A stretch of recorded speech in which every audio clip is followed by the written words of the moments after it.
Hey everybody, this is Kyrie Oliver with Hero in the Mirror, and tonight is night 5 of the 7 Days of Why, and tonight's about relationships. And this is a section of my life where I feel I'm doing pretty well, and I hope to do a lot better in the future with my learning, with how I deal with a lot of things. So, with all the areas of my life, I look at what successful people do or what people who I view as successful do in this area, and I look at the same with relationships. What do successful relationships look like? And I try to model my relationship after that. So, I talk to people and I try to look at also what old people do, what people at the end of their lives, what they regretted, what they did right, what they did wrong. And a lot of people are like, I stayed in relationships where I kept negative people around me that I shouldn't have, and I wish that I would have cut them out sooner. And it's not about, it's not about the other person. It's about yourself. It's about respecting yourself. It's about letting go of something that just it's not a part of your life that you need to have there. And of course, when dealing with somebody with a disability or elderly person, it's different. But I'm talking about while you still have your youth, while you're still able to have a mutual relationship with other people, not like I'm taking care of somebody who's sick or dying or whatever.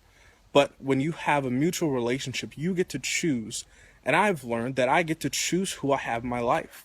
And there's some people who I don't get along with, or I can't connect with them on the level that I feel I need to connect with people on. And it's just I can't have them as part of my life. It drags me down. It puts a weight on my heart, on my soul, and I choose not to do that. Yes, some people look at it as wrong, but that's it's my view and it's how I look at it, and I can sleep at night, and that's what matters to me, is that I know in my heart that I'm making the right decision. For me, it may not be the right decision for everybody else, but that's not what matters. You have to make the right decision for you. So what I want to tell people is view relationships like you're 80, like you're 90, and would you be happy with where you're at? Would you be happy with the type of relationships you have? You take that, what would I view, what type of relationship would I want?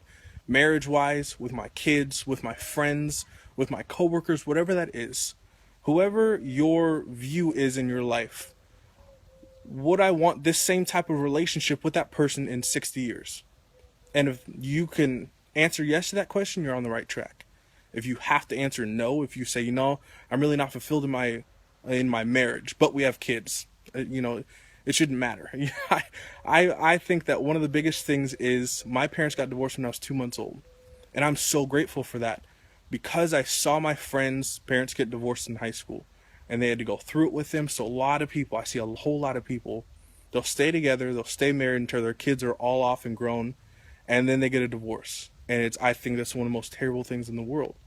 Now that divorce is so big and such a big part of our society where it's over 50%, well over 50%, I don't think it's as demonized as it once was. And I would rather people get divorced and be able to be good parents for their kids as opposed to staying together and arguing and hating their spouse in front of their kids, because it does put a weight on the kids. And if you don't have the type of relationship that you feel you need or you feel you want, just leave. And it sounds crappy, but it has to be made simple. It has to be simplified in order for people to move forward in their lives. I'm sorry I'm going really long on this one, but I love learning about relationships. I love learning about interpersonal connection on every single level. So if you want to love what you see when you look in the mirror, pick up the pen and write yourself a life.